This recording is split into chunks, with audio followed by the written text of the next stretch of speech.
রসুল তো বলে এশার ফজরে কি মিলবে, এটা যদি আমার উম্মত জানতো, আমার উম্মত যদি জানতো ফজরে আর এশায় কি মিলবে, তাইলে হামাগুড়ি দিয়া মসজিদে আসতো, হামাগুড়ি দিয়া। বুখারী শরীফে আছে, লাউ ইয়ালামু উম্মতি মা ফিল আতামাতি ওয়াস সুবহি লা আতাউহু হাবওয়ান।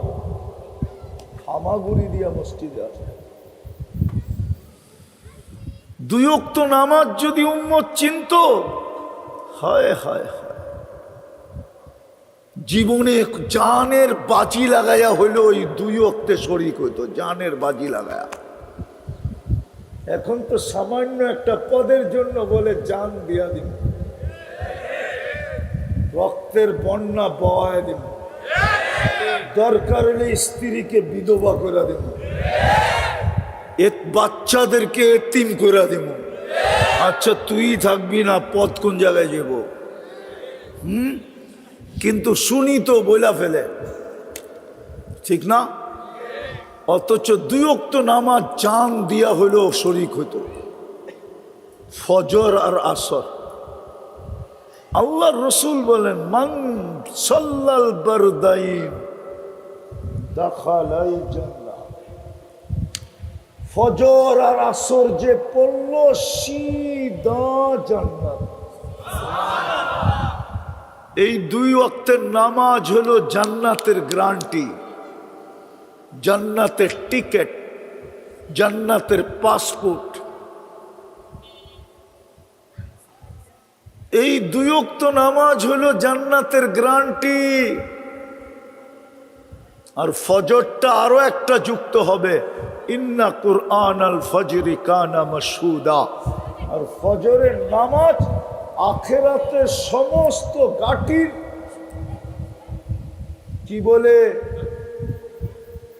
গানম্যান, সিকিউরিটি চতুর্দিকে থাকবে আপনার, যা সামনের থেকে আসবে ফজরের নামাজ সব কিছু প্রতিরোধ করবে, প্রতিবাদ করবে। এই জন্য তো কোরআন বলে, ইন্না কুরআন আল ফজরি কানা মাশহুদা। তো আমি যেটা বুঝাইতেছিলাম শেষ জায়গায় চলে আসছি, একটু চিন্তা করেন, বক্করি কতটুকু, বিনিময়ে আল্লাহ আল্লাহ করি কতটুকু। মৌত তো যেই কোনো মুহূর্তে আসতে পারে। এই চেহারাটা দেখামো কি করে, প্রশ্ন করলে উত্তর দিব কি করে? বাজেট তো অনর্থক না, আমার পিছনে যে 24 ঘন্টা ব্যয় করেন আল্লাহ, অনর্থক না। কোরআন তো এটাই বলে, আফাহাসিবতুম আন্নামা খালাকনাকুম আবাস। ও মানুষ, তোর হাতের জাদু পায়া, জাদু লাইগা সারাটা দুনিয়া যদি এত উন্নত হইতে পারে, এটা তো তোর হাতের ছোঁয়া পাই উন্নত, ঠিক না? এটা কার হাতের ছোঁয়া পায়া?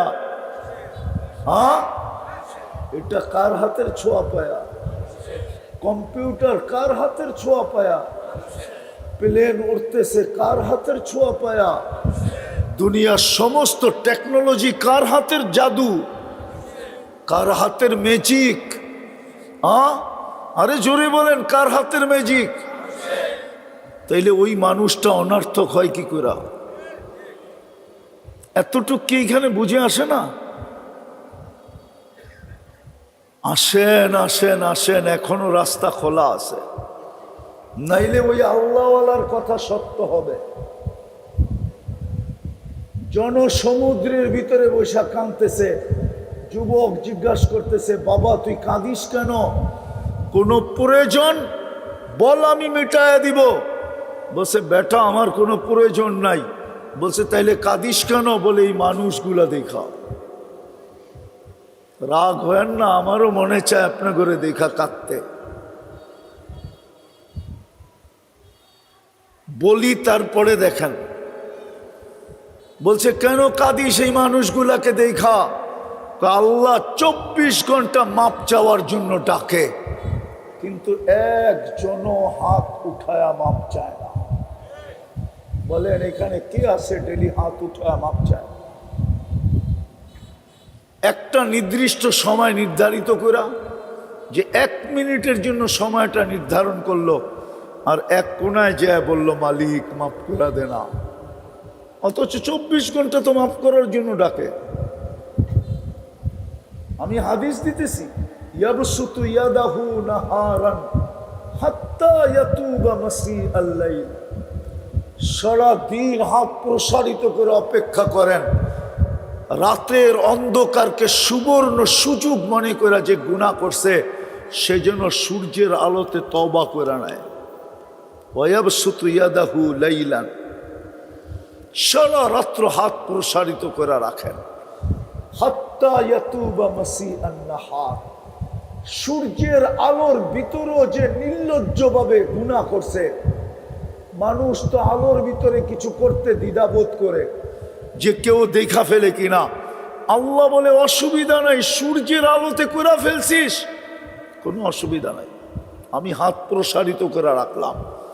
রাতের গুটগুটে অন্ধকারে কাউকে না দেখায়া তওবা করে নেয়। মনে হয় আপনাদের দিলে গাথাইতে পারি না, বসাইতে পারি না কথাটা। আল্লাহওয়ালা বলতেছিল, বেটা এই জন্য কাঁদতেছি। কেউ তো হাত উঠায় না।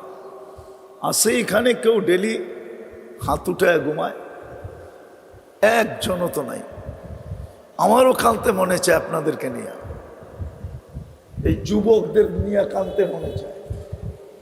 ও সারাদিন যেখানে থাকুক কোনো আপত্তি ছিল না আমার।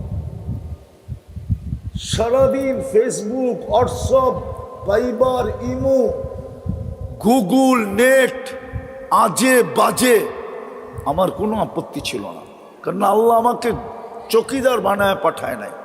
লাস্তা আলাইহিম বিমুসাইতির, আল্লাহ আমাকে চকিদার বানায় পাঠায় নাই, আমাকে পাঠাইছে এই যুবকদের পায়ে ধরার জন্য। ও সারাদিন কি করলো আমার আপত্তি ছিল না, যদি ও ঘুমানোর সময় তওবা করে ঘুমাইত।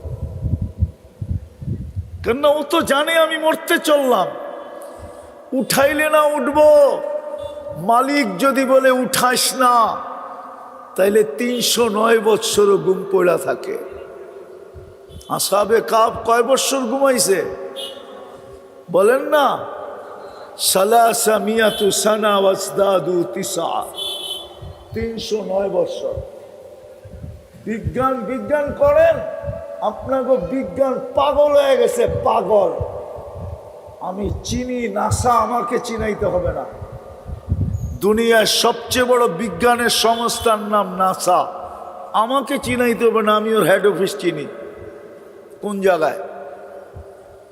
আমি মনে করেন না ঢাকার থেকে এখানে চলে আসছি, অহংকার করে বলতেছি না। বিজ্ঞান পাগল হয়ে গেছে, পাগল। 309 বৎসর কেমনে ঘুমায়? ক্ষুধা, পিপাসা, ঋতু, যুগ, কত রাজাই তো পাল্টাইলো, ওদের ঘুম ভাঙলো না। 309 বৎসর কেমনে ঘুমায়? আমি তো আসহাবে কাফ আমার এই 2 চোখে দেখা আসছি। হ্যাঁ হ্যাঁ, 7টা কবর এখনো আছে ওই গুহার ভিতরে। যদিও কাউকে ঢুকতে দেয় না, বলে আপনি ঢুকলেন কি করে? আমি সরকারি মেহমান ছিলাম, এই জন্য আমার খুইলা ঢুকাইয়া দিছিল, আর বলছিলাম একটু লম্বা সময় থাকবো, দেখি এইখান থেকে সিনায় কিছু আসে কিনা। তো লম্বা সময়ই ছিলাম। কুকুরের হাড়গুলা এখনো রাখা আছে, একটা ছিদ্রও হয় না। হাড় পুরান হলে ছিদ্র হয় না?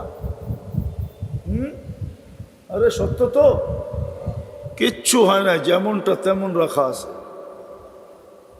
বিজ্ঞান পাগল হয়ে গেছে, এতদিন ঘুমাইলো কি করে? তো আপনি তো মরতে চললেন। যুবক তো ঘুমানোর সময় তওবা করে ঘুমায় না। এই অঞ্চলের কোনো মা বোনও তো মনে হয় না তওবা করে ঘুমায়। এইখানে তো একজনও নাই যে ডেলি ঘুমানোর সময় তওবা করে ঘুমায়। যে অল্প ওয়াজে জীবন পরিবর্তন। চলেন একটা দেখাই। ইব্রাহিম ইবনে আদহাম রহমতুল্লাহ আলাই কোনো আলেম ছিলেন না, ওলিও ছিলেন না, আলেমও ছিলেন না। উনি তো একজন শাসক ছিলেন, শাসক। যেমন আমাদের দেশে বিক্রমপুরের শাসক ছিল রাজা বীর বিক্রম, উনিও একটা এলাকার শাসক ছিলেন। রাতে ওনার ঘুম ভেঙে গেছে কোনো আওয়াজের কারণে। তাকায় দেখেন ওনার মাথার উপরে ছাদে জানি কে হাঁটতেছে। উনি ডাইকা জিজ্ঞেস করছে, তুমি গভীর রাত্রে আমার ছাদে হাঁটো কেন? আর এত জোরে জোরে যে আমার ঘুম ভেঙে গেল। তো লোকটা মুস্কি হাসি দিয়া বলতেছিল, উট হারায় গেছে, উট খুঁজতে খুঁজতে আপনার ছাদে চলে আসছি। তো ইব্রাহিম ইবনে আদম রহমতুল্লাহ আলাই বলতেছিলেন যে তুমি পাগল নাকি, উট ছাদে পাবে কি করে? উট তো জঙ্গলে পাবে, না হয় মরুভূমিতে পাবে। তো লোকটা বলতেছিল, জাহাপনা আমি যদি পাগল হই তো আপনিও পাগল। বলছে তুমি পাগল হওয়ার যুক্তি তো আছে, কিন্তু আমি পাগল হওয়ার যুক্তি কি? বলছে আমি যদি ছাদে উঠ না পাই তো আপনি রাজপ্রাসাদে বৈশা আল্লাহ পাবেন কি করে? মনে হয় বোঝেন নাই। এতটুক কথায় জীবন চেঞ্জ। বিদায় আবারও এখনো আমার কথা শুরু হয় নাই। মনোযোগ লাগবে, পরিবেশটা নীরব লাগবে। কেননা কথা এইখান থেকে আসে না, কথা ওইখান থেকে আসে। এই জন্য পিছে যারা আওয়াজ করতেছে ডাইনে বামে সব বন্ধ করতে হবে। তাইলে হয়তো আপনার দিলে কথা লাগতে পারে, আর নাইলে বললাম না সময়টা কেটে যাবে, প্রোগ্রামটাও 3 দিনের মাথায় শেষ হয়ে যাবে, কিন্তু কোনো পরিবর্তন জীবনে আসবে না। যেমন ছিলাম তেমনই থেকে যাবে। নাইলে এতদিনে আমাদের ভিতরে চিন্তা আসা উচিত ছিল, কিন্তু কয়জনের ভিতরে চিন্তা আসছে আমি জানি না। সহজ ভাষায় বলতেছি, চিন্তা আসা উচিত ছিল যে আমি আল্লাহর কতটুকু ভোগ করি, বিপরীতে আমি আল্লাহ আল্লাহ ডেলি কতটুকু বলি। কালকে তো চলে যাব, আল্লাহর কাছেই তো যেতে হবে। যার কাছ থেকে আসছি তার কাছে ফিরা যেতে হবে। কোরআন এটাই বলে, ইলাইনা তুরজাউন, তোমরা আমার কাছেই আসবে। চলে তো যাব কালকে, কিন্তু কে কখন যাবে এটাও জানে না। যাওয়ার কোনো বয়স নাই, কোনো সময় নাই, কোনো অবস্থা নাই। সুস্থ মানুষও চলে যেতে পারে, যদিও ডাক্তাররা কোনো না কোনো কারণ দেখাবে, আর এটার পিছনেও একটা কারণ আছে। মালাকুল মউতকে যখন নির্ধারণ করেন রূহ নিয়ে যাওয়ার জন্য, তো ওনার মনে একটা চিন্তা ছিল যে আমি যে নিয়ে আসবো, মানুষ তো আমাকে সারা দিন আলোচনা করবে আর গালি দিবে, বলবে লোকটার কোনো কাম নাই।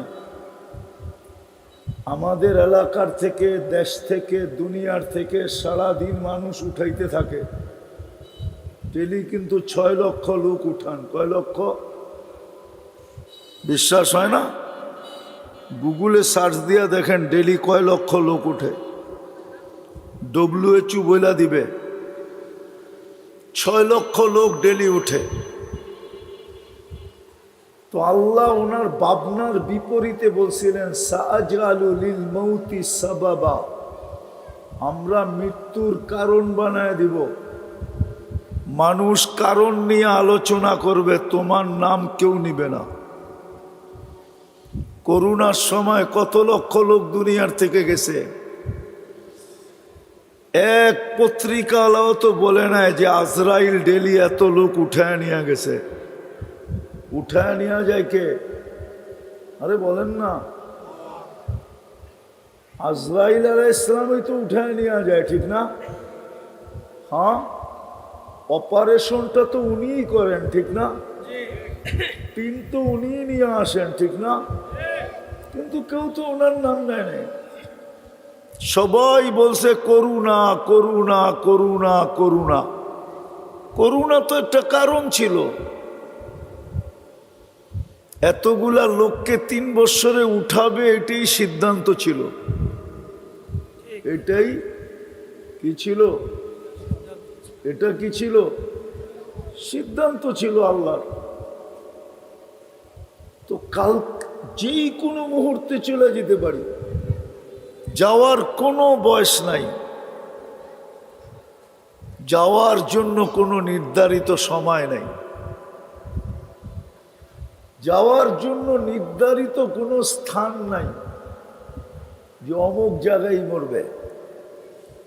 যাওয়ার জন্য নির্ধারিত কোনো অবস্থা নাই যে নামাজ পড়তে পড়তেই মরবে।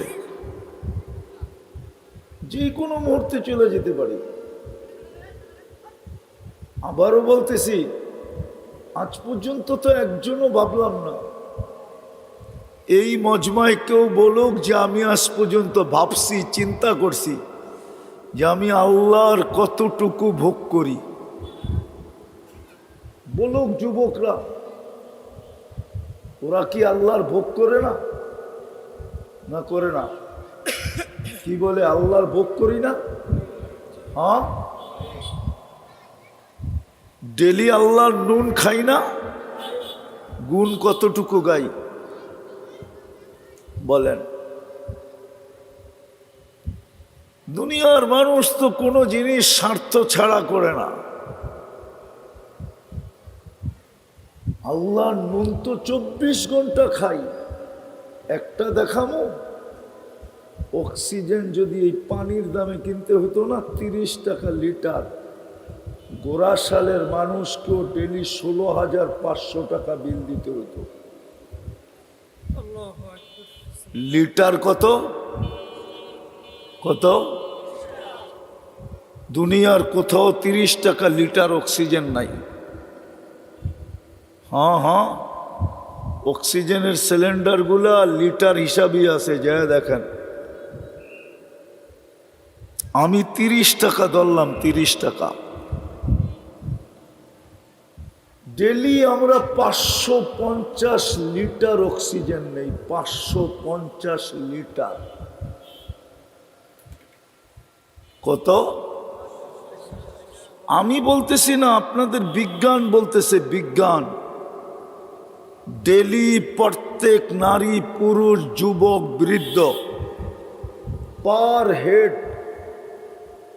550 লিটার অক্সিজেন নেই। 30 টাকা লিটার হলে 16,500 টাকা বিল দিতে হইতো ডেলি, এভরি ডে।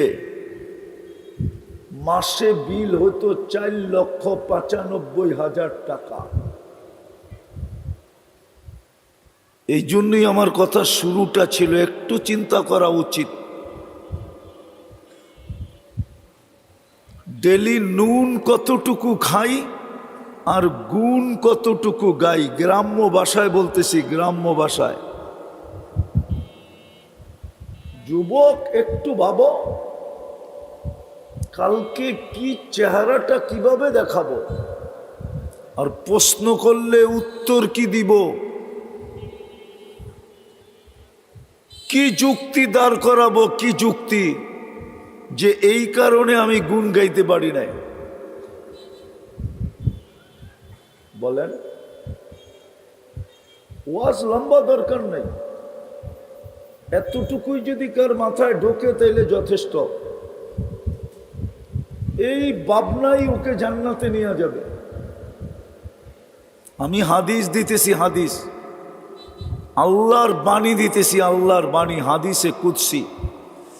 এই উম্মত যদি এই ভাবনা করতে করতে এই সিদ্ধান্তে পৌঁছলো নিজে নিজে যে আমি বুঝি ধ্বংসপ্রাপ্ত, ফালাম্মা তায়াক্কান্তা বিল বাওয়ার, যে আমি শেষ, আমি ধ্বংসপ্রাপ্ত, আমার ঠিকানা মনে হয় দোজখ হবে। আল্লাহ বলে এই সিদ্ধান্তে তুই পৌঁছতে দেরি, মানাহতু ইলাইকা রিদওয়ানি, আমি রেজার চাদর দিয়া তোমাকে ডাকতে দেরি করি না। ওয়াল্লাইতু ইলাইকা গফরানি, মাগফিরাতের ভিতরে ডুবাইতে দেরি করি না। ছুটা এসা তোমার পিঠে হাত দেই আর বলি লা তাহজান, চিন্তার কোনো কারণ নাই। গফারতু লাকা যুনুবা ওয়াল আওসার, তোর চিন্তার কারণে তোর গুনাহ খাতা মাফ করে দিলাম। ওয়ালি আজলিকা সাম্মাইতু নাফসি আল আজিজুল গফফার, তোর কারণেই আমি আমার নাম আজিজুল গফফার রাখলাম। আবারও আমি প্রথমে যেতেছি, লম্বা কথা হবে না, কিন্তু লম্বা কথা মনে থাকে না, অল্প, এই জন্যই বলতেছি। ভালো মতে ভাবেন, ভালো মতে শুনেন। বাবা দরকার, শোনা দরকার যে আল্লাহর কতটুকু নুন খাই ডেলি, আমি কতটুকু ভোগ করি, কতটুকু সেবা নেই, কতটুকু আল্লাহ আমাকে সেবা দেন, কতটুকু সেবা দেন। সবাই তো পড়ি না, হয়তো কেউ কেউ পড়া ঘুমাই, ঘুমের দোয়া পড়া ঘুমান তো, সবাই না, মনে হয় 2-4 জন হবে, অথবা 10-20 জন হবে। সবাই তো ঘুমের দোয়া পড়া ঘুমাই না, ঠিক না? পড়া ঘুমান না, এই যুবকরা তো পড়া ঘুমায় না, ওরা তো ঘুমের দোয়াই জানে না। ঘুমের সময় তো আমি বলি আমুতু বিইসমিকা আমুতু, তোমার নামে মরতে চললাম। ঘুম তো মউত, এই জন্যই তো জান্নাতে ঘুম নাই। আপনি তো স্বীকারোক্তি দিয়ে ঘুমাইতেছেন, বিইসমিকা আমুতু। ওলামা নাই তো, থাকলে জিগান তর্জমা, আলেম জিগান তর্জমা জিজ্ঞাসা করেন। আল্লাহ আপনার নামে মরতে চললাম। সকালে আপনাকে কোত্থেকে উঠাইল? মরা থেকেই তো উঠাইল, ঠিক না? আপনি তো স্বীকারোক্তি দিয়ে মরে গেলেন, ঠিক না? আপনি বলবেন আমি ঘুমায়া গেছি, কিন্তু বললেন তো বিইসমিকা আমুতু, আপনার নামে মরতে চললাম। গুম্মানি মৌত। আপনাকে যে আবার পুনর্জীবন দিয়া উঠাইল, এটা কি কম? এটা কি ছোট? আরে বলেন না, খালি আওয়াজ করতেছেন, তাইলে ওয়াজ করবো না, বন্ধ করে দিব। আমি প্রথমেই বলছি আমার আওয়াজ চলবে না, যতটুক শোনাবো অতটুকুই শুনবেন।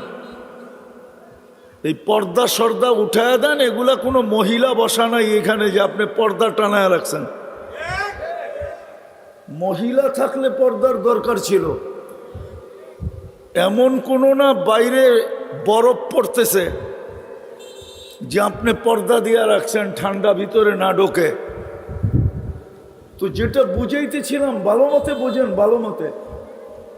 কালকে কিন্তু প্রশ্ন উত্তর হবে, এতে কোনো সন্দেহ নাই।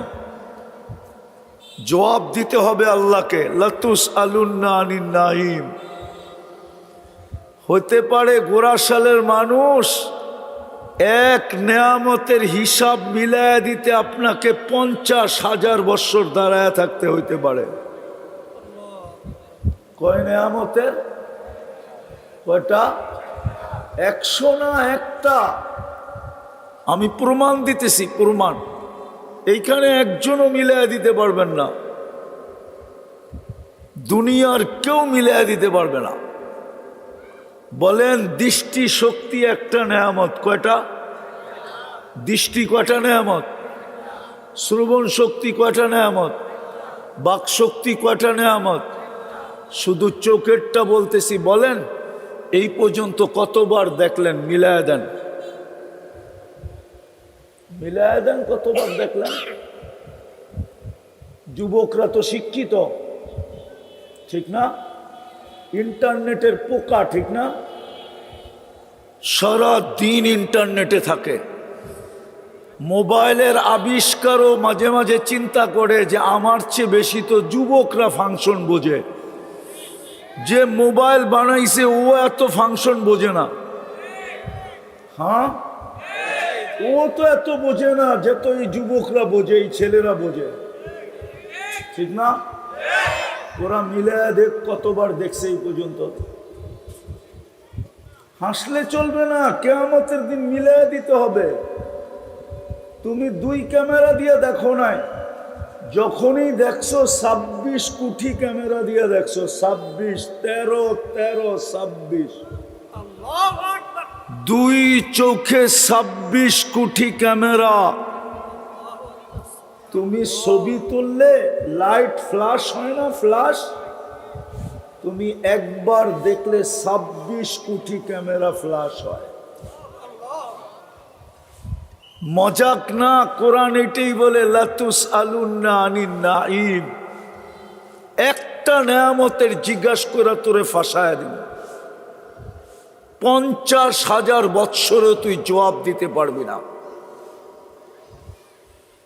তখন তুমি সিদ্ধান্ত নিবে, আল্লাহ আমি দিতে পারলাম না, তাইলে সিদ্ধান্ত বলে আর কি সিদ্ধান্ত? ওই দিকেই পাঠান আমাকে, বাম দিকেই পাঠাবে, বাম দিকে। ও আম্মা মান উতিয়া কিতাবাহু বিশিমালি। একটা মিলে দিতে পারবেন না, একটা চ্যালেঞ্জ আমার সাথে। কোরআন বলে একটা নেয়ামত মিলাই দিতে পারবে না। বিদায় আজকে ভাবো, ভাবলেও জান ছুটতে পারে। এই জন্য আমার কথা শুরু ছিল, এই জন্যই আমার কথা শুরুটা চিন্তা করা উচিত। আমি ডেলি ভোগ করি কতটুকু, আর আল্লাহকে ডাকি কতটুকু, নুন খাই কতটুকু, গুণ গাই কতটুকু। যুবক ভাবো, ভাবো। একটু আগেও বলছি, এখনো বলতেছি, মৃত্যুর কোনো বয়স নাই, যেই কোনো মুহূর্তে আসতে পারে। কালকে এই চেহারাটাই বা দেখাবো কিভাবে, আর প্রশ্নের উত্তরই বা দিব কিভাবে, যদি আজকে না ভাবলাম। আর আজকে ভাবলে হয়তো ওটাও দেখাইলাম, হতে পারে ভাবনার দ্বারা আল্লাহর রহমত আমার দিকে আকর্ষিত হবে, আর আল্লাহ বলবে তায়াক্কান্তা বিল বাওয়ার ওয়া যানানতা আন্নাকা মিন আহলিন নার মানাহতু ইলাইকা রিদওয়ানি। আল্লাহ বললেও বলতে পারে, গ্যারান্টি দিছেন, বললে না। আল্লাহ বলে আমি রেজার চাদর দিয়া তোকে ডাকবই ডাকবো, মাগফিরাতে ডুবাবই ডুবাবো। আমি তো একটা দেখাইলাম, অক্সিজেন শুধু। এরকম এই শরীর থেকে বাহির করা 100টা দেখানো যায়, 100টা দেখানো যায়। এই জন্যই তো কোরআন বলে মা গাররাকা বিরাব্বিকাল কারীম। তুই আল্লাহর থেকে বিমুখ হলি কি করে? এই জন্যই তো কোরআন বলে কুতিলাল ইনসানু মা আকফারা। ও মানুষ, তুই অকৃতজ্ঞ হইলি কি করে? সমগ্র সৃষ্টি যদি অকৃতজ্ঞ হয়ে যেত তাইলে কোনো প্রশ্ন ছিল না। কেননা কোনো সৃষ্টির জন্য আল্লাহ ভোগ অধিকার দেন নাই, আর কোনো সৃষ্টির আল্লাহ বিনিময় দেন নাই। ওলামাদেরকে জিজ্ঞাসা করেন, জিবরিল আলাইহিস সালাম হাফেজ ছিলেন? হাফেজ কি ছিলেন? নাইলে আল্লাহ রসুলের সাথে দাওর করতো কি করে? না করেন নাই? কিতাবে নাই? বুখারী শরীফে তো আছে। যেই বছর আল্লাহ রসুল দুনিয়ার থেকে চলে গেছেন ওই রমজানে 2 বার দাওর করছেন, অথচ আল্লাহ হাফেজের পুরস্কার ঘোষণা করতেছে, ইন্না ফিল জান্নাতি লানাহরা ইউকালু লাহু রাইয়ান। জান্নাতে একটা লেক আছে, নাম হইল রাইয়ান। ফিহি মাদিনাতুম মিন মারজান। হাফেজকে ওই লেকের পাড়ে একটা শহর বানায় দিবে। লাহু ৭০ আলফা বাবান। ওই শহরে ঢুকতে হলে ৭০,০০০ গেট পার হইতে হবে। আলা কুল্লি বাবিন ৭০ আলফা মালাইকাতান। প্রত্যেক গেটে ৭০,০০০ ফেরেশতা থাকবে। হাফেজ যখন ঢুকবে তো প্রত্যেক গেটে ৭০,০০০ ফেরেশতা ওকে গার্ড অব অনার দিবে। শেষ গেট যখন অতিক্রম করবে তো ৪৯০ কোটি ফেরেশতা ওকে গার্ড অব অনার দিবে। শুধু এতটুকুই শেষ না, এতটুকু শেষ না, প্রত্যেক ফেরেশতা ওকে উপটোকন দিবে। উপটোকন ৪৯০ কোটি ফেরেশতা ৪৯০ কোটি প্রকারের উপটোকন দিবে। একরকম উপটোকন না। আর চিৎকার দিয়া বলবে, হাদা কেরামাতান লিল কোরআন। তুই আল্লাহর কোরআন সিনায় ধারণ করছিস, এই জন্য তোকে দেওয়া হলো। আর একবার দিবে না, যতবার যাবে আর আসবে। দেখেন না আপনাদের নাই এখানে কিছু লোক আছে যারা গ্রামে বাগান বাড়ি বানাইছে, এখানে থাকে না। থাকে কোথায়? হ্যাঁ, কোথায়? মাঝে মাঝে আসে, ঠিক না? কেন? অবকাশ কাটাইতে আসে। অবকাশ।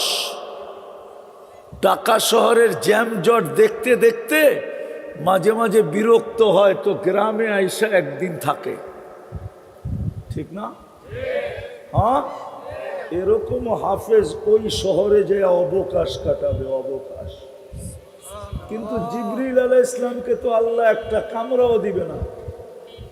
বলুক জান্নাতে যাবে কিনা জিবরিল আলাইহিস সালাম? জান্নাতে তো যাবে না। জান্নাতের কোনো নেয়ামত তো উনি ভোগ করতে পারবে না। আরেকটা মজার কাহিনী বলবো, বুঝবেন? হ্যাঁ, উনি ফেরেশতাদের চিফ অফ স্টাফ, ফেরেশতাদের সর্দার, ওহির দ্বারক আর বাহক। কিন্তু উনি কোনোদিন আল্লাহকে দেখে নাই, জীবনেও দেখবে না। দেখছেনি? দেখছেনি? যদি দেখতো তাহলে তো মেরাজের রাত্রে আরেকটু আগে যেত, ঠিক না? উনি এক জায়গার থেকে যে বিদায় নিয়ে আনিছে, বলছে আগে চলেন। অনুমতি নাই। অনুমতি শুধু সৃষ্টির ভিতরে একজনের আছে, আপনার, আর কারো নাই। কারো নাই। কার অনুমতি আছে? আপনার অনুমতি আছে আগে যাওয়ার, আর কারো অনুমতি নেই। দ্বিতীয় একটা বলছে, আমার শরীরে শক্তিও নাই। ওই শক্তি শুধু আল্লাহ আপনাকে দিছে, আর কাউকে দেয় না। ওই সিনাটা শুধু আপনার, আর কারো সিনা না। কেউ সহ্য করতে পারবে না, সামনে যাবে তো। যদিও ওলামা মানবে না, বলে দিতে মন চায়।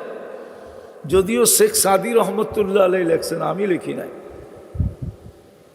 যদিও ওনার মতো মনীষী লেখছে, লাউকাদ রব্বি, যদি 1 বিঘা আগে যাই তো আল্লাহর নূরের তাজাল্লিতে আমি জ্বলে যাব। আমি থাকবো না। তো উনি তো কোনো বিনিময় পাবে না। কোনো সৃষ্টিকে আল্লাহ বিনিময় দিবেন না, ভোগ অধিকার নাই। এই জন্য আল্লাহ বুঝাইতে চাইছেন, মানুষ সমগ্র সৃষ্টিও যদি অকৃতজ্ঞ হয়ে যায় তাতে কিছু আসে যায় না। তোকে তো ভোগ অধিকার দিলাম, তোর জন্য তো প্রতিদান রাখলাম। হায় দুনিয়ার মানুষ লেনদেন করতে করে কি দিয়া, কি দিয়া, কি দিয়া? আরে জোরে বলেন, টাকা না কাগজ? এ তো ছাপের পার্থক্য, এটা তো আসলেই কাগজ।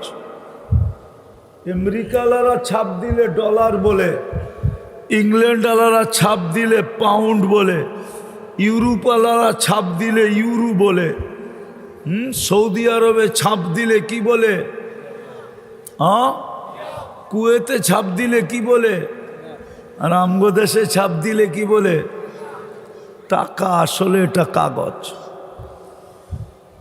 দুনিয়ার মানুষ লেনদেন করে কাগজ দিয়া, আল্লাহ লেনদেন করতে চায় আমাদের সাথে জান্নাত দিয়া। জান্নাত কি দিয়া? চিনেন জান্নাত? জান্নাত যদি এই উম্মত চিনত তাহলে মসজিদ কোনোদিন খালি থাকতো না। 24 ঘন্টায় 1 সেকেন্ডের জন্য বন্ধ হতো না। হ্যাঁ হ্যাঁ, আমার কথা মেনে নেন। কেননা জান্নাতের চাবিটা আর কোথাও রাখে নাই, মসজিদে রাখছে। বিশ্বাস হয় না? নিয়ে আসেন এই মাদ্রাসার ছোট একটা ছেলেকে, যেটা মক্তবে পড়ে। মক্তবে ওর 3 নম্বর হাদিস হলো, 3 নম্বর হাদিস, মিফতাহুল জান্নাতি। আরে জোরে কও না, বয়ে রয়েছে তো এইখানে চুপচাপ। মিফতাহুল জান্নাতি, আরো জোরে কও। জান্নাতের চাবি নামাজ। 90% হয়তো নামাজ পড়ে না। রাগ হয়ে গেলেন? 90% মুসলমান নামাজ পড়ে না। 90% যুবক নামাজ পড়ে না। 90% পুরুষ নামাজ পড়ে না। 90% যুবতী নামাজ পড়ে না। 90% নারী নামাজ পড়ে না। 90% মুসলমান নামাজ পড়ে না। শুধু বাংলাদেশের না, সারা দুনিয়ার 250 কোটি মুসলমানের ভিতরে 90% মুসলমান নামাজ পড়ে না। যদি জান্নাত চিনত সব ছেড়া দিত, কিন্তু মসজিদের চৌখাট কেউ ছাড়তো না। মসজিদ কখনো তালা লাগতো না। হায় হায় হায়, ওলামা একমত হবে, প্রথম কাতারের জন্য শুধু এক দোয়ায় শেষ। কয় দোয়ায়? কয় দোয়ায়? ওইটা আনতে যায় 27 জন মরে গেছে। কয়জন? মনে হয় ভুলে গেছেন, ঠিক না? জানেন, আজ থেকে কয়েক বছর আগে নুরানি ফ্যাক্টরিতে, নুরানি জর্দার মালিকের ফ্যাক্টরিতে জাকাতের কাপড় আনতে যায়া পদদলিত হয়ে 27 জন মারা গেছিল। মনে আছে না? মনে হয় কারো মনে নাই। মনে নাই? আরে না, ওই যে ওনারা না কয়, বয়স্করাই তো না কইতেছে, তোমাকে মনে থাকবে কোত্থেকা? এখনো মিডিয়ায় আছে, সার্চ দেন, বাইরে চলে আসবে। যেই জাকাতের কাপড় এক দোয়ায় শেষ। কয় দোয়ায়? কয় দোয়ায়? ওইটা আনার জন্যই তো ঘন্টার পর ঘন্টা দাঁড়ায় থাকে, ঠিক না? হ্যাঁ, আল্লাহর রসুল বলে, ঝগড়া যদি আমার উম্মত করত তাহলে প্রথম কাতারে দাঁড়ানো নিয়ে ঝগড়া হতো। ঝগড়াও না, লড়াই হতো, লড়াই। এই জন্যই তো এত বড় সওয়াব রাখছে। কেউ প্রথম কাতারে আগে চলে গেছে, যুবক পিছনে দেখছে বয়স্ক মুরব্বী আসছে, ও একরাম করে ছেড়া দিছে প্রথম কাতারের জায়গা। আল্লাহ বলে 40 দিন পর্যন্ত তোকে আমি প্রথম কাতারের সোয়াব দিতে থাকবো। কয়দিন? কয়দিন? হায় হায় হায়। আল্লাহর রাসূল তো বলে এশার ফজরে কি মিলবে এটা যদি আমার উম্মত জানতো, আমার উম্মত যদি জানতো ফজরে আর এশায় কি মিলবে, তাইলে হামাগুড়ি দিয়া মসজিদে আসতো। হামাগুড়ি দিয়া বুখারী শরীফে আছে, লাউ ইয়ালামু উম্মতি মা ফিল আতামাতি ওয়াস সুবহি লা আতাউহু হাবওয়ান। হামাগুড়ি দিয়া মসজিদে আসতো। 2 ওয়াক্ত নামাজ যদি উম্মত চিনতো, হায় হায় হায়, জীবনে জানের বাজি লাগায়া হইলো ওই 2 ওয়াক্তে শরীক হইতো, জানের বাজি লাগায়া। এখন তো সামান্য একটা পদের জন্য বলে জান দিয়া দিন, রক্তের বন্যা বহায় দিন, দরকার হলে স্ত্রীকে বিধবা করে দেব, বাচ্চাদেরকে এতিম করে দেব। আচ্ছা তুই থাকবি না, পথ কোন জায়গায় যাব? কিন্তু শুনি তো বইলা ফেলে, ঠিক না? অথচ 2 ওয়াক্ত নামাজ জান দিয়া হইলেও শরীক হইতো, ফজর আর আসর। আল্লাহর রাসূল বলেন, মান সাল্লাল বারদাইন দাখালাল জান্নাহ। ফজর আর আসর যে পড়লো সিধা জান্নাত। এই 2 ওয়াক্তের নামাজ হলো জান্নাতের গ্যারান্টি, জান্নাতের টিকেট, জান্নাতের পাসপোর্ট। এই 2 ওয়াক্ত নামাজ হলো জান্নাতের গ্যারান্টি। আর ফজরটা আরো একটা যুক্ত হবে, ইন্না কুরআন আল ফজরি কানা মাশহুদা। আর ফজরের নামাজ আখিরাতের সমস্ত গাটির কি বলে গানম্যান, সিকিউরিটি চতুর্দিকে থাকবে আপনার। যা সামনের থেকে আসবে ফজরের নামাজ সব কিছু প্রতিরোধ করবে, প্রতিবাদ করবে। এই জন্য তো কোরআন বলে, ইন্না কুরআন আল ফজরি কানা মাশহুদা।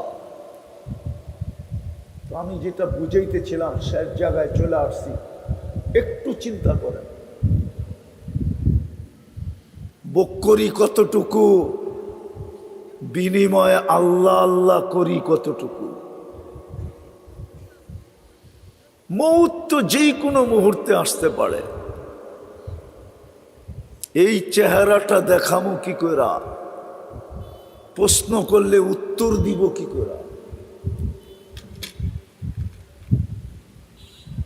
বাজেট তো অনর্থক না। আমার পিছনে যে 24 ঘন্টা ব্যয় করেন আল্লাহ, অনর্থক না। কোরআন তো এটাই বলে, আফাহাসিবতুম আন্নামা খালাকনাকুম আবাস।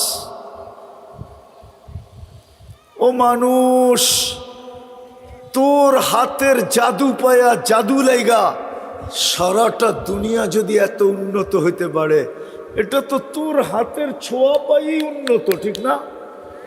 এটা কার হাতের ছোঁয়া পায়া? হ্যাঁ, এটা কার হাতের ছোঁয়া পায়া? কম্পিউটার কার হাতের ছোঁয়া পায়া? প্লেন উড়তেছে কার হাতের ছোঁয়া পায়া? দুনিয়ার সমস্ত টেকনোলজি কার হাতের জাদু, কার হাতের ম্যাজিক? আরে জোরে বলেন, কার হাতের ম্যাজিক? তাইলে ওই মানুষটা অনর্থক হয় কি করে? এতটুকু কি এখানে বুঝে আসে না? আসেন আসেন আসেন, এখনো রাস্তা খোলা আছে, নাইলে ওই আল্লাহওয়ালার কথা সত্য হবে। জনসমুদ্রের ভিতরে বৈশা কাঁদতেছে, যুবক জিজ্ঞাসা করতেছে, বাবা তুই কাঁদিস কেন? কোনো প্রয়োজন বল, আমি মিটায়া দিব।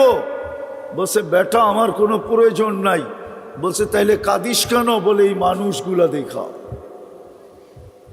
রাগ হয় না, আমারও মনে চায় আপনা করে দেখা কাঁদতে। বলি তারপরে দেখেন, বলছে কেন কাঁদি সেই মানুষগুলাকে দেখা?